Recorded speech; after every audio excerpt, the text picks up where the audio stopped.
بسم اللہ الرحمن الرحیم۔ آج ہم آپ کے سامنے قرآن کریم کے اندر بیان کردہ ایک واقعہ جس کو سورہ کہف میں اللہ رب العزت نے بیان کیا ہے۔ ہماری مراد سکندر ذو القرنین کا واقعہ ہے۔ یہ قصہ اپنی دلچسپ تاریخی روایت کے پیش نظر بہت اہمیت کا حامل ہے۔ اس کو اگر ہم تقسیم کریں تو اس کو 3 حصوں میں یا 4 حصوں میں تقسیم کر سکتے ہیں۔ سب سے پہلے ذو القرنین کی شخصیت کی تعیین، دوسرا سد یعنی دیوار ذو القرنین، تیسرا یاجوج ماجوج، اور چوتھا جائے وقوع اور اس کا خروج۔ قرآن کریم نے اس سلسلے میں کوئی تصریح نہیں کی، صرف ذو القرنین کا لفظ بول کر ان کے ضروری حالات اور سیرت کو اجاگر کر دیا ہے۔ نظم قرآن سے یہ معلوم ہوتا ہے کہ ذو القرنین پہ قرآن کا رکھا ہوا نام یا لقب نہیں ہے، بلکہ یہود جن کے کہنے پر کفار نے رسول اللہ صلی اللہ علیہ وسلم سے ان کے متعلق پوچھا تھا، انہی کا رکھا ہوا نام یا لقب تھا۔ واقعہ کے پس منظر سے معلوم ہوتا ہے کہ یہ واقعہ بڑی ہی اہمیت کا حامل ہے، اس لیے کہ اسی واقعہ پر رسول اکرم صلی اللہ علیہ وسلم کی صداقت کا امتحان مطلوب تھا۔ یہودیوں نے جو آپ کو نہیں جانتے تھے اور نہ ہی اس کا عام چرچا تھا کہ جس کی بھنک رسول اکرم صلی اللہ علیہ وسلم کے کانوں میں پہنچی ہو، اسی بنا پر ذو القرنین کے متعلق آپ صلی اللہ علیہ وسلم سے سوال کرنے پر آپ صلی اللہ علیہ وسلم نے پوچھا کہ ذو القرنین کون؟ تو سائلین نے کہا کہ جس کا تذکرہ تورات میں ہے، صرف ایک جگہ پر ہے۔ اسلوب قرآن کا بغور مطالعہ کرنے سے ہمیں یہ معلوم ہوتا ہے کہ ذو القرنین حسب ذیل شخصیات کی خصوصیات کے حامل تھے۔ پہلے وہ یہودیوں میں ذو القرنین کے لقب سے معروف تھے، دوسرے وہ ایک ایسے شخص تھے جس کو اللہ تعالیٰ نے اپنے فضل سے حکمرانی عطا کی، تیسرا انہیں حکمرانی کے تمام مالی اسباب فراہم کیے گئے، چوتھا ان کی 3 بڑی مہمیں تھیں، پانچواں انہوں نے ایک نہایت مستحکم دیوار بھی بنائی جس سے یاجوج ماجوج کا راستہ بند ہو گیا، چھٹے وہ ایک عادل حکمران تھے، ظالم اور جابر نہ تھے، ساتویں وہ ایک مومن اور موحد تھے، آٹھویں وہ ایک حریص اور لالچی آدمی نہیں تھے، چنانچہ انہوں نے خراج وغیرہ لینے سے انکار کر دیا۔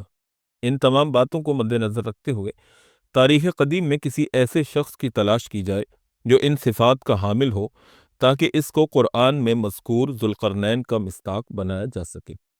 مفسرین کے خیالات ان کی تعیین کے بارے میں مختلف ہیں، چنانچہ بعض مفسرین مثلا امام رازی نے اس کا مصداق سکندر مقدونی یونانی کو قرار دیا ہے، اور یہ اتفاق ہے کہ اس قول کو سب سے زیادہ شہرت ملی ہے۔ حالانکہ سکندر یونانی کا اگر صفات مذکورہ سے جو ہم نے پیچھے بیان کی موازنہ کیا جائے تو بات واضح ہو جاتی ہے کہ ذو القرنین کا مصداق سکندر یونانی قرار نہیں دیا جا سکتا۔ اس کی بہت سی وجوہات ہیں۔ پہلی، وہ موحد نہیں تھا بلکہ مشرک تھا، اس کا وزیر ارسطو تھا، دوسرا وہ عادل نہیں تھا، تیسرا اس نے کوئی ایسی دیوار نہیں بنائی جس سے یاجوج ماجوج کا راستہ بند ہو جائے۔ غرض یہ کہ یہ قول محض ظن اور تخمین پر مبنی ہے، اس لیے ہم کو اس کی تحقیق اور جستجو کے لیے انہی کتابوں کی طرف رجوع کرنا پڑے گا جو ذو القرنین کی شخصیت سے متعارف تھی۔ چنانچہ انبیاء بنی اسرائیل کی الہامی کتابوں میں ہمیں ایک ایسے شخص کا تذکرہ ملتا ہے جس کا لقب ذو القرنین تھا، جیسا کہ حضرت دانیال کی کتاب میں ان کے ایک خواب کا تذکرہ ملتا ہے جبکہ بنی اسرائیل حکومت بابل میں اسیری یعنی قیدی کی زندگی گزار رہے تھے۔ کہتے ہیں کہ میں کیا دیکھتا ہوں کہ ندی کے کنارے ایک مینڈھا کھڑا ہوا ہے جس کے 2 سینگ ہیں، دونوں سینگ اونچے تھے لیکن ایک دوسرے سے بڑا تھا اور بڑا دوسرے سے پیچھے تھا۔ میں نے دیکھا کہ پچھم، اتر اور دکن کی طرف وہ اپنے سینگ ہلاتا یہاں تک کہ کوئی جانور اس کے سامنے کھڑا نہ رہ سکا اور وہ بہت بڑا ہو گیا۔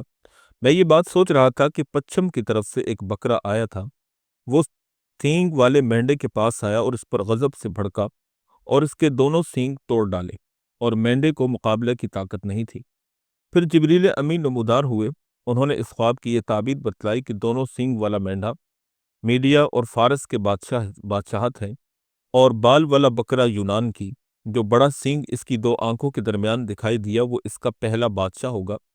تقریباً اسی مضمون کی پیشن گوئی حضرت یسعیاء علیہ السلام، حضرت یرمیہ علیہ السلام اور حضرت عزرا علیہ السلام اور حضرت زکریا علیہ السلام کے صحیفوں میں مختلف پیرایوں میں بیان کی گئی ہے۔ عربی میں قرن کے معنی سینگ کے ہیں، قرنین اسی کا تثنیہ ہے یعنی 2 سینگوں والا۔ مذکورہ خواب میں 2 سینگوں والے مینڈے کا تذکرہ ہے جس کی تعبیر میڈیا اور فارس کی بادشاہت سے دی گئی ہے۔ اسی خواب میں آگے چل کر بنی اسرائیل کو بشارت دی گئی ہے کہ وہ اسیری کی زندگی گزار رہے ہیں۔ یہ 2 سینگوں والا بادشاہ ان کو نجات دلائے گا۔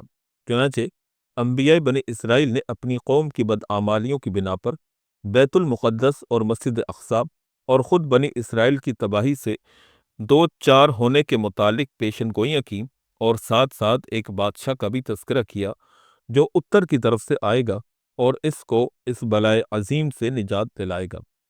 چنانچہ اسیری کے چند سال بعد بخت نصر بادشاہ کا انتقال ہو گیا اور یونانی برسر اقتدار آ گئے، اور حکومت کا نظم و نسق بیل شازار نامی بادشاہ کے ہاتھ میں آیا جو بڑا ظالم اور عیاش تھا، جس کے متعلق کتاب دانیال میں ہے کہ اس نے بیت المقدس کے لائے ہوئے مقدس ظروف میں شراب پی تھی، اور غیبی ہاتھ نے اس کی اس مکروہ حرکت پر متنبہ کیا تھا۔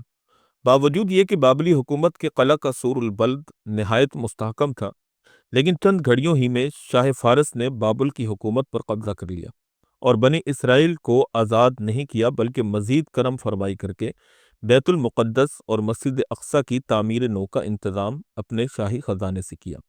یونانیوں نے اس کو سائرس، عبرانیوں نے خورس اور عربوں نے اسے کسرو کے نام سے یاد کیا ہے۔ چنانچہ کتاب دانیال میں اس کو خورس کے نام سے یاد کیا گیا ہے، اور اللہ تعالیٰ نے کسی مقام پر ان کو اپنا چرواہا اور کہیں مسیح قرار دیا ہے۔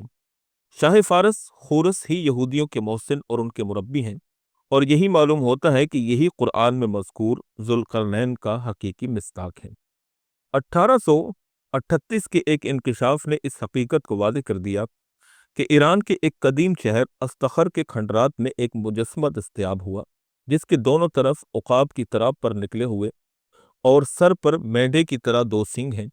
اوپر خط میخی میں جو کتبہ لگا ہے اس کا کافی حصہ ٹوٹ کر ضائع ہو گیا ہے، مگر جس قدر باقی ہے وہ اس مجسمہ کی شخصیت کو واضح کرنے کے لیے کافی ہے، جس سے معلوم ہوتا ہے کہ میڈیا اور فارس کی شہنشاہیت کو 2 سینگوں سے تشبیہ دینے کا ایک عام تخیل تھا، اور یقیناً سائرس کو ذوالقرنین کے لقب سے پکارا جاتا تھا۔ 560 قبل مسیح میں ایران کی حکومت 2 حصوں میں تقسیم ہو گئی۔ جنوبی حصہ فارس اور شمالی مغربی حصہ میڈیا کہلاتا تھا، اور ان دونوں مملکتوں میں مختلف قبائلی حکومتیں قائم تھیں۔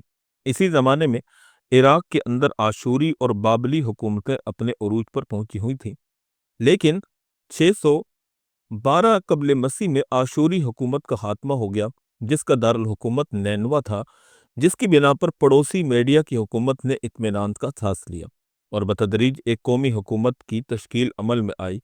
مگر فارس اور میڈیا کی حکومتیں اس وقت تک بے اثر تھیں، اور بابل کی قہارانہ حکومت اپنی آب و استاب کے ساتھ دنیا پر جلوہ گر تھی۔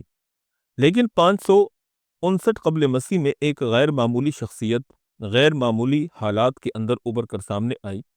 یہ فارس کے ایک مینینز یا نجاش خاندان کا ایک نوجوان گوروش، جس کو خورس کہتے ہیں، وہ تھا، جو فارس کی ایک چھوٹی سی ریاست کا ایک گمنام رئیس تھا۔ اس کا اٹھانے زندگی کے غیر معمولی حالات میں ہوا۔ ابتدائی زندگی پہاڑوں اور جنگلوں میں بسر ہوئی، پھر ایک وقت آیا کہ اس کے اعلیٰ اخلاق و خصائل اور غیر معمولی قابلیتوں کی بنا پر امراء کی نگاہیں اس پر مرکوز ہو کر رہ گئیں، اور پہلے امراء فارس نے خورس کو اپنا امیر تسلیم کیا۔ اس کے بعد بغیر کسی خونریزی کے میڈیا کی سلطنت اس کے سپرد کر دی گئی۔ اس طرح دونوں مملکتیں مل کر ایران کی عظیم طاقت کے اندر تبدیل ہو گئیں۔ خورس کی تخت نشینی کے بعد جو سب سے پہلی مہم درپیش آئی وہ لیڈیا کی جگہ تھی، جو شاہ میڈیا کروسس کے ساتھ ہوئی، جبکہ کروسس نے سائرس کی حکومتی سرحدوں پر حملہ کر دیا اور ایک سردی شہر پیٹریا پر قبضہ کر لیا۔ لیڈیا سے مقصود ایشیائی کوچک کا مغربی اور شمالی حصہ ہے، جو یونانی تمدن کا ایشیائی مرکز بن گیا تھا، اور اس کی حکومت اپنی تمام خصائل میں یونانی ہی تھی۔ اب مجبوراً سائرس نے، جس کا دارالحکومت حق متانہ موجودہ ہمدان تھا، وہاں سے نکل کر دفاعی حملہ کیا۔ خورس فتح کرتا ہوا چلا گیا اور بڑھتا ہی رہا، یہاں تک کہ میڈیا کی تمام مملکت پر قابض ہو گیا۔ ہیروڈوٹس، جو ایک یونانی مورخ ہے، وہ خورس کے اس فاتحانہ کارروائی کا تذکرہ ان الفاظ میں کرتا ہے، کہتا ہے کہ سائرس کی فتح مندی ایسی عجیب اور معجزانہ تھی کہ پیٹریا کے معرکہ کے بعد صرف 14 دن کے اندر لیڈیا کا دارالحکومت فتح ہو گیا، اور کروسس ایک جنگی قیدی کی حیثیت سے سائرس کے سامنے کھڑا تھا۔ اب تمام ایشیائی کوچک بحر شام سے لے کے بحر اسود تک اس کے زیر نگین تھا۔ ذوالقرنین برابر بڑھتا چلا گیا حتیٰ کہ ایشیائی کوچک کے مغربی ساحل تک پہنچ گیا۔ اس کے فاتحانہ قدموں کے لیے صحراؤں کی وسعتیں اور پہاڑوں کی بلندیاں رکاوٹ نہ بن سکیں، اور فارس سے لے کر میڈیا تک 1400 میل کا فاصلہ صرف 14 دن میں فتح کر لیا، گویا کہ ایک دن میں 100 میل کا فاصلہ طے کیا، اور اس کو معجزانہ فتح مندی نہیں تو اور کیا کہا جائے۔ ایشیائی کوچب کے مغربی ساحل کے بارے میں علامہ ابن کثیر رحمہ اللہ کہتے ہیں کہ مغرب الشمس یعنی زمین کا وہ منتہا کہ جہاں سے آگے کوئی گزر نہیں سکتا، آپ بحر محیط کے مغربی کنارے پر کھڑے ہو گئے، جس کو بحر اوقیانوس بھی کہتے ہیں، جس میں جزائر خالدات بھی شامل ہیں۔ اس کے ساحل پر کھڑے ہو کر جب دیکھتے ہیں تو ان چھوٹے چھوٹے جزیروں کی بنا پر پانی میں گدلا پن پیدا ہو جاتا ہے، اور خاص کر بوقت غروب اس کی گدلاہٹ میں مزید اضافہ معلوم ہوتا ہے۔ لیڈیا کا دارالحکومت سارڈیس مغربی ساحل کے قریب واقع تھا، اور اس کا محل سمرنا سے قریب تھا۔ ذوالقرنین جب فتح کرتا ہوا ساحل سمندر پر پہنچا، جو ان جزیروں کی بنا پر ایک جھیل نما شکل اختیار کر گیا تھا، اور ان جزیروں کے کیچڑ سے پانی میں گدلا پن پیدا ہو رہا تھا، اس وقت ذوالقرنین نے دیکھا کہ سورج کیچڑ میں دھنس کر غروب ہو رہا تھا۔ قرآن کریم نے ذوالقرنین کے تخیل کے پیش نظر تغربا فی عین حمیۃ کی بلیغ تعبیر اختیار کی ہے، ورنہ تو ظاہر ہے کہ سورج کہیں بھی غروب نہیں ہوتا، بلکہ ایک دیکھنے والا یہی دیکھتا ہے کہ سورج غروب ہو رہا ہے۔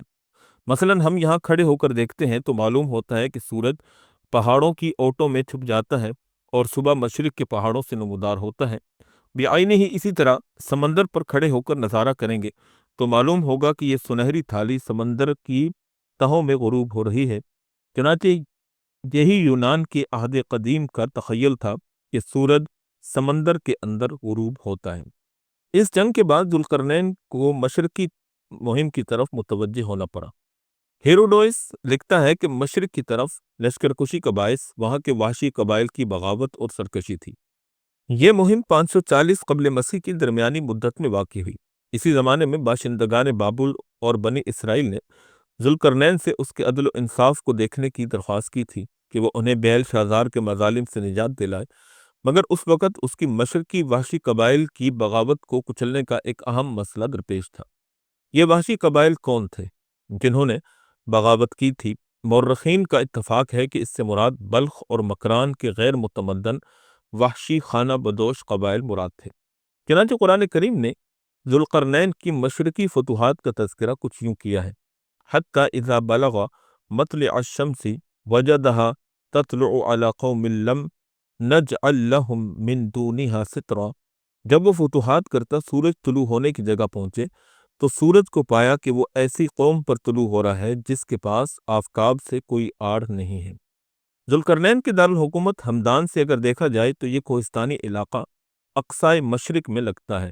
اس مشرقی مہم سے فارغ ہونے کے بعد ذوالقرنین کا رخ کوہستانی علاقوں کی طرف مڑ گیا، جہاں وقتاً فوقتاً یاجوج ماجوج کے حملے ہوا کرتے تھے۔ محققین کا خیال ہے کہ ذوالقرنین کی یہ تیسری مہم جانب شمال تھی، جس میں بحر قزوین کیسپین سی کو داہنی طرف چھوڑتا ہوا کاکیشیا کے سلسلہ پہاڑ تک پہنچ گیا۔ بائیں طرف بحر اسود بہتا ہے، وہاں پر ذوالقرنین کو ایک ایسی قوم کا سامنا ہوا جو ان کی زبان سے بالکل ناآشنا تھے۔ قرآن کریم نے ذوالقرنین کی شمالی فتوحات کو کچھ یوں بیان کیا: حتی اذا بلغ بین السدین وجد من دونہما قوما لا یکادون یفقہون قولا۔ یہاں تک کہ جب وہ فتوحات کرتا ہوا دو پہاڑوں کے درمیان پہنچا تو وہاں پر جو تقریباً بات نہیں سمجھتے تھے ایسے لوگوں کو پایا۔ سدین سے مراد کاکیشیا کا کہ وسیع و عریض پہاڑ ہیں۔ بین السدین سے مراد کاکیشیا کا پہاڑی درہ ہے جو ان پہاڑوں کے درمیان واقع ہے، جہاں سے یاجوج ماجوج نکل کر تباہی مچایا کرتے تھے، کیونکہ دائیں طرف بحر حضر ہے جس نے شمال و مشرق کی راہ کو روک دیا ہے، اور بائیں جانب بحر اسود ہے جو شمال و مغرب کے لیے قدرتی روک ہے۔ درمیانی علاقے میں اس کا سر بفلک سلسلہ پہاڑی ہے۔ اب اگر شمالی قبائل کی حملوں کی راہ باقی ہے تو وہ صرف ان پہاڑوں کے درمیان ایک وسیع و عریض درہ ہے جس کو ذوالقرنین نے لوہے اور تانبے کو پگھلا کر ایک دیوار بنا دی، جس سے شمالی جانب سے حملے کا خطرہ ٹل گیا، اور ایشیائی کوچک ایران، شام اور عراق شمالی خطرات سے محفوظ ہو گئے۔ اس مہم کو سر کر لینے کے بعد ذوالقرنین نے بابل کی غیر معمولی مستحکم حکومت کے ایوانوں میں زلزلہ پیدا کر دیا۔ چنانچہ مورخین لکھتے ہیں کہ ممالک بابل پر حملہ کے وقت وہاں کا سابق گورنر سائرس کی فوج کے ساتھ تھا۔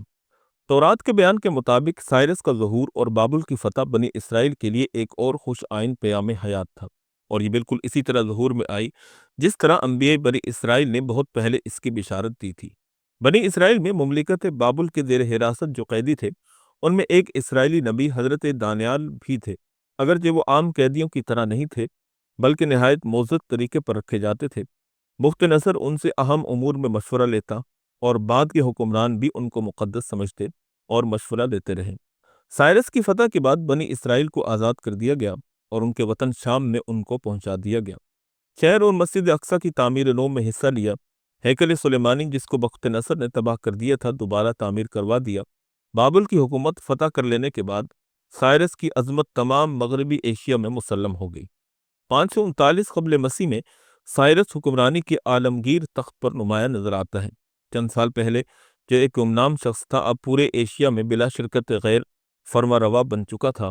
فتح بابل کے بعد ذوالقرنین 10 سال زندہ رہا اور 569 قبل مسیح میں انتقال کر گیا۔ قرآن کریم نے ذوالقرنین کے ابتدائی حالات کا تذکرہ نہیں کیا، بلکہ قرآن نے ان کی زندگی کا آغاز اور حکمرانی سے کیا۔ اللہ تعالیٰ نے ان کی حکمرانی کی نعمت کو اپنی طرف منسوب کیا اور فرمایا کہ انا مکننا لہ فی الارض۔ مورخین کا اس بات پر اتفاق ہے کہ ذوالقرنین ایک نیک، عادل اور صالح حکمران تھا۔ چنانچہ جن مقامات پر وہ فتوحات کرتا ہوا گیا وہاں پر خون ریزی، مظالم کے بجائے فیاضی اور عدل کا برتاؤ کیا۔ وہاں کی رعایا کو محسوس تک نہ ہوا کہ کوئی عظیم انقلاب آ چکا ہے۔ اس طرح دیگر انقلاب ملوک میں عادتاً ہوا کرتا ہے کہ خون ریزی اور لوگوں کا قتل عام ہوتا ہے، یہاں پر یہ صورتحال نہیں تھی۔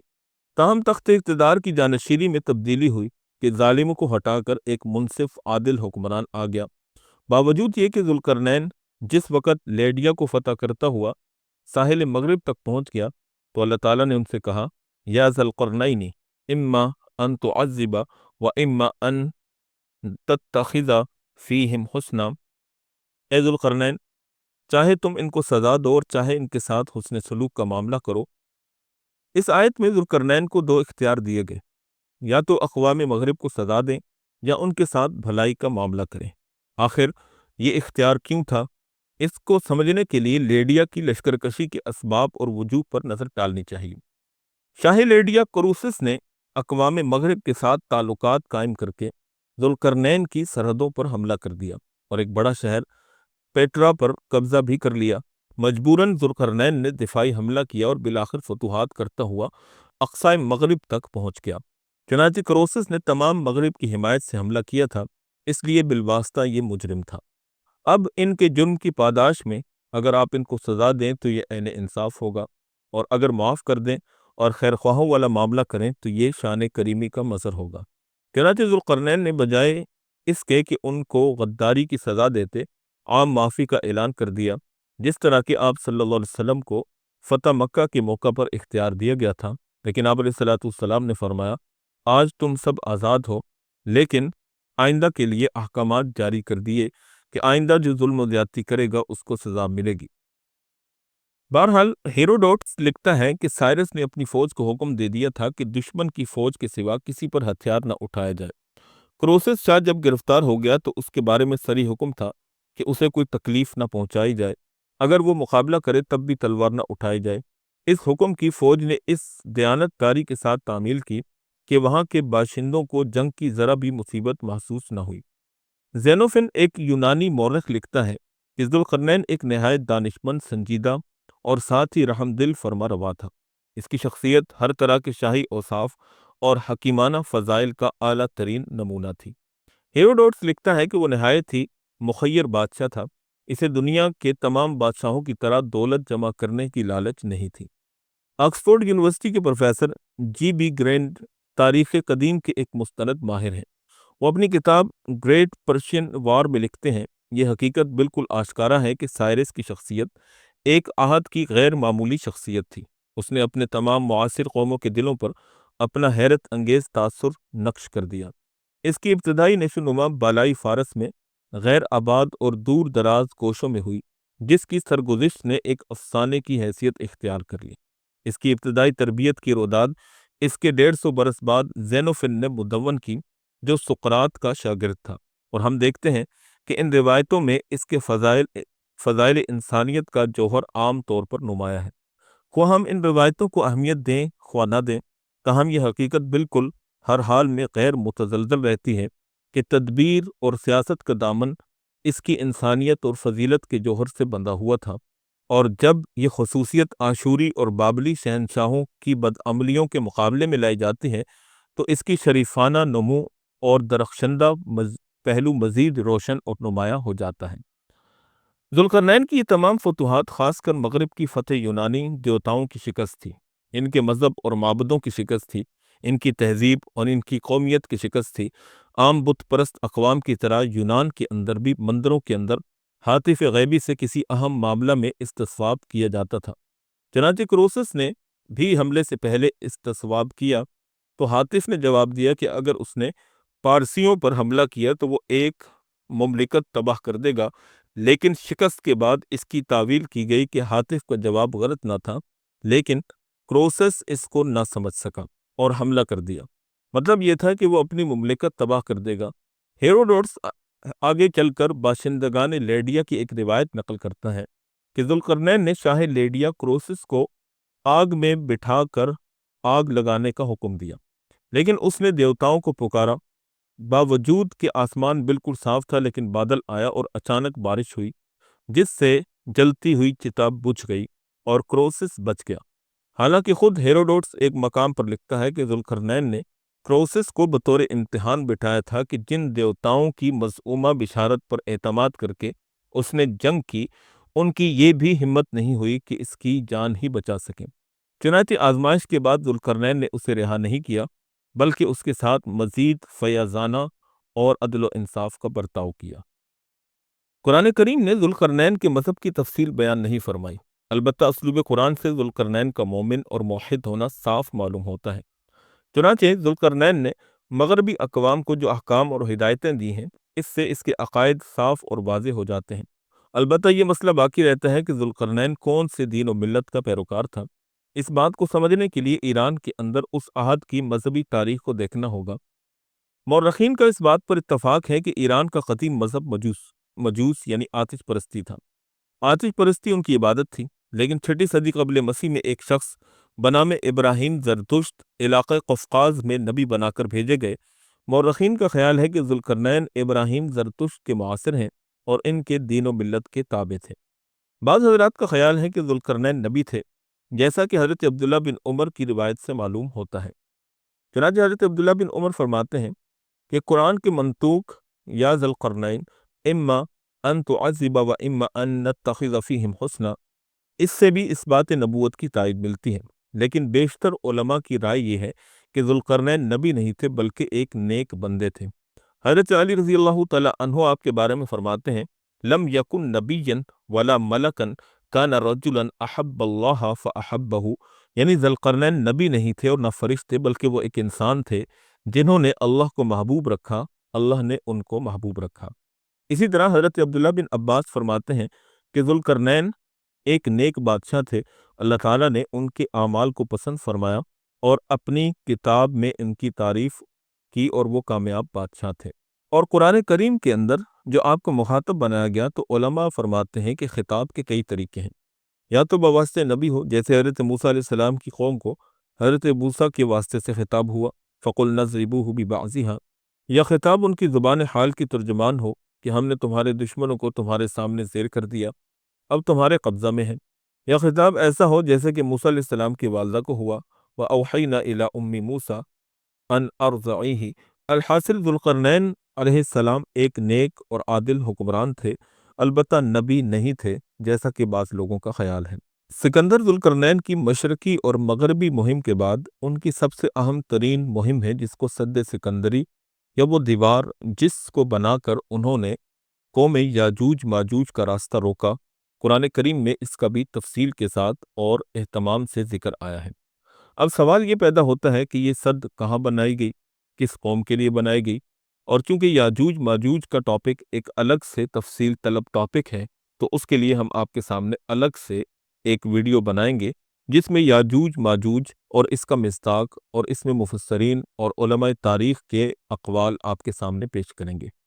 یہاں تک ہم نے سکندر ذوالقرنین کی سیرت و کردار، ان کی مشرقی مغربی فتوحات اور ان کا عدل و انصاف اور ان کے متعلق تاریخی شواہد بیان کیے، جس سے سکندر ذوالقرنین کی شخصیت اور ان کے کردار پر اچھی خاصی روشنی پڑتی ہے، اور اس سے آپ کو بہت کچھ نیا سیکھنے اور جاننے کو بھی ملا ہوگا، اور تاریخ کی اس چھپی ہوئی شخصیت کہ جس کا ذکر قرآن نے بڑے اہتمام کے ساتھ کیا، آپ ان کے سیرت و کردار اور اخلاق سے واقف ہوئے ہوں گے۔ امید ہے کہ آپ کو ہماری یہ ویڈیو پسند آئی ہوگی۔ اگر آپ کو ہماری یہ ویڈیو پسند آئی ہو تو ہمارے چینل کو سبسکرائب ضرور کر دیجئے گا، اپنے دوست و احباب میں اس کو شیئر بھی کیجئے گا، اور کمنٹ سیکشن میں اپنی رائے کا اظہار بھی ضرور کیجئے گا کہ آپ کمنٹ کرتے ہیں تو ہمیں مزید موٹیویشن اور حوصلہ ملتا ہے کہ آپ لوگ ہماری ویڈیوز کو اور ہماری کاوشوں کو پسند کرتے ہیں۔ امید ہے کہ آپ کو یہ ہماری ویڈیو پسند آئی ہوگی۔